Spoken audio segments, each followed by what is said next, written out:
से पहले बीजेपी को झटका देंगे मोदी के हनुमान। चिराग पासवान के मन में आखिर क्या है? चिराग एनडीए के साथ हैं भी या नहीं? आखिर चिराग पासवान बिहार से चाहते क्या हैं? आप जानते ही हैं कि बिहार में विधानसभा चुनाव होने का समय अब धीरे धीरे नजदीक आ रहा है।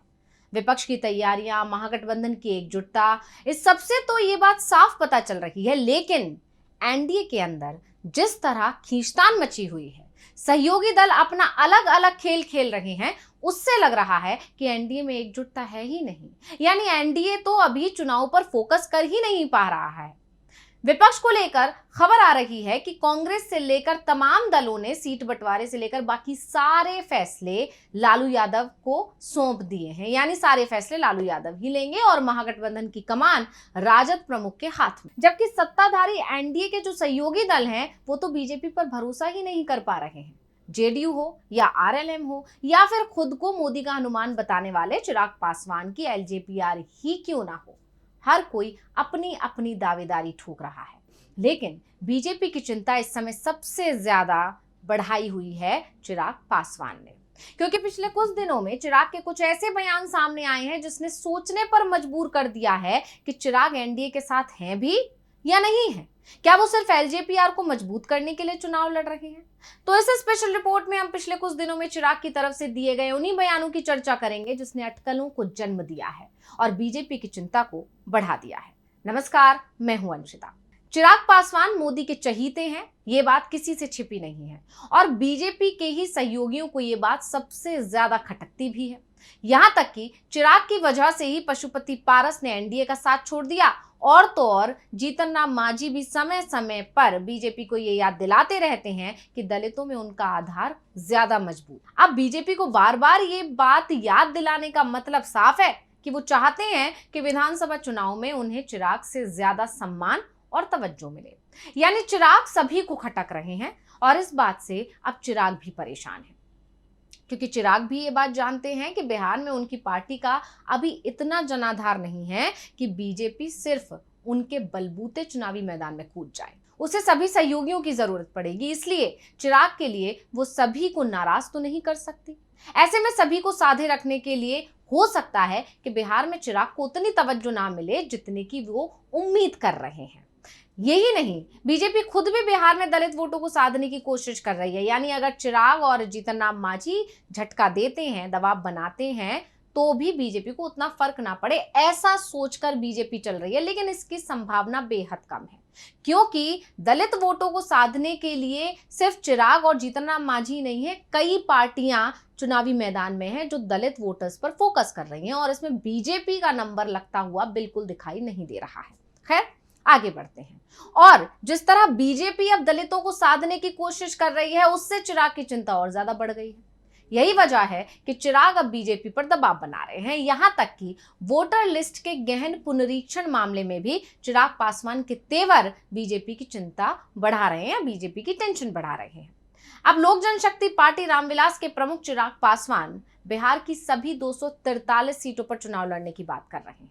उनका कहना है कि उनका गठबंधन सिर्फ बिहार की जनता के साथ है। अब उनके इसी बयान ने कई सवाल खड़े कर दिए हैं, जानकारों के कान खड़े कर दिए हैं कि आखिर चिराग के मन में चल क्या रहा है।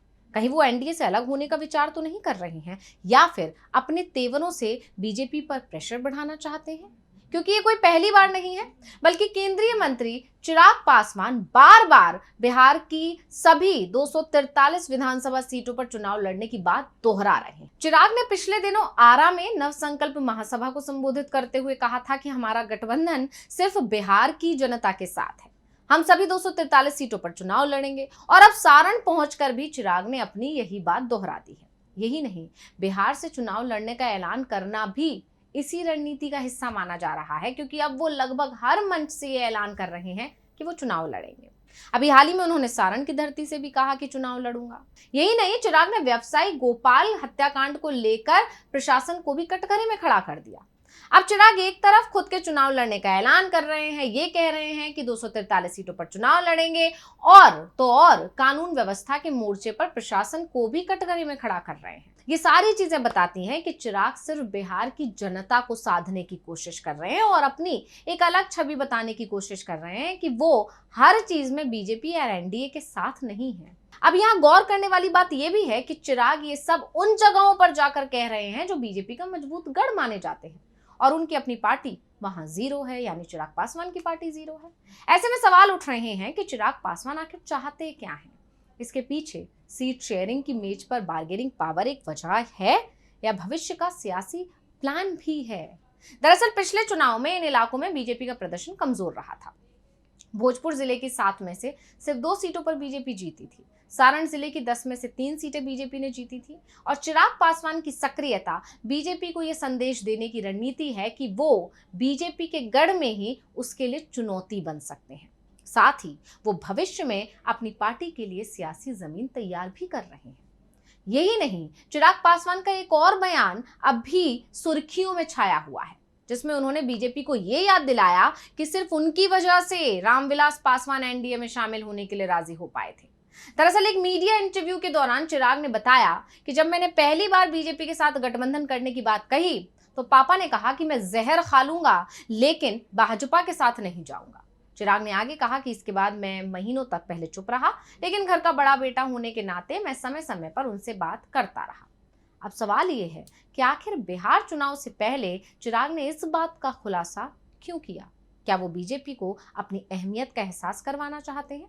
क्या वो बताना चाहते हैं कि जब वो अपने पिता को एनडीए में शामिल होने के लिए मना सकते हैं, राजी कर सकते हैं, तो वो एनडीए से अलग भी अपनी ही मर्जी से हो सकते हैं? दरअसल इस सब के पीछे की जो वजह निकल कर आ रही है वो ये है कि चिराग पासवान और उनकी पार्टी बिहार विधानसभा की 243 सीटों में से कभी 60 तो कभी 40 सीटों पर दावा ठोक रही है। यहाँ ये भी कहा जा रहा है कि 33 से 35 सीटें भी मिली तो एलजेपीआर मान जाएगी। अब मुश्किल ये है कि चिराग की पार्टी को 30 सीट भी किस बेस पर मिलेगी? पिछले साल हुए लोकसभा चुनाव में एलजेपीआर को अपने कोटे की सभी 5 सीटों पर जीत मिली थी, लेकिन विधानसभा में पार्टी का प्रतिनिधित्व जीरो है। ऐसे में चिराग भी शायद ये समझ रहे हैं कि सम्मानजनक संख्या में सीटें पानी हैं तो प्रेशर पॉलिटिक्स के अलावा उनके पास कोई दूसरा विकल्प नहीं है। इसीलिए वो अपने बयानों में ये बात याद भी दिलाते रहते हैं कि उनकी पार्टी का स्ट्राइक रेट 100% का था लोकसभा चुनाव के दौरान। कई उनके बयान पिछले दिनों ये सामने आए हैं। अब बीजेपी के लिए चिराग क्यों जरूरी हैं, जीतन राम मांझी क्यों जरूरी है, ये भी समझने की जरूरत है। और इसके लिए बिहार की कुल आबादी में दलितों की भागीदारी की बात कर लेते हैं। तो आपको बता दें कि 19.65% है और 243 में से 38 सीटें दलितों के लिए आरक्षित हैं। सूबे में अनुसूचित जनजाति की आबादी 1.68% है और इस वर्ग के लिए 2 सीटें आरक्षित हैं। दलित और अनुसूचित जनजाति दोनों को मिला लें तो बिहार में SC/ST वर्ग की कुल आबादी में भागीदारी का आंकड़ा करीब 21% पहुंचता है और आरक्षित सीटों की संख्या 40 हो जाती है। अब इन्हीं को साधने के लिए बीजेपी को चिराग और जीतन राम मांझी दोनों की जरूरत है। इसलिए दोनों ही अब बीजेपी पर दबाव बढ़ा रहे हैं और चिराग ने ज्यादा चिंता इसलिए बढ़ा रखी है क्योंकि चिराग की पार्टी के 5 सांसद हैं। अगर चिराग की पार्टी बिहार के चलते अलग हुई तो केंद्र की सरकार में बैठी बीजेपी को भी झटका लगेगा और इस बात को चिराग भी समझते हैं, बीजेपी भी समझती है और चिराग इसी बात का फायदा उठाने की कोशिश कर रहे हैं। तो रिपोर्ट आपको कैसी लगी हमें कमेंट करके अपनी राय जरूर दीजिएगा। इसी के साथ मुझे दीजिए इजाजत। देखते रहिए डीवी लाइव। नमस्कार।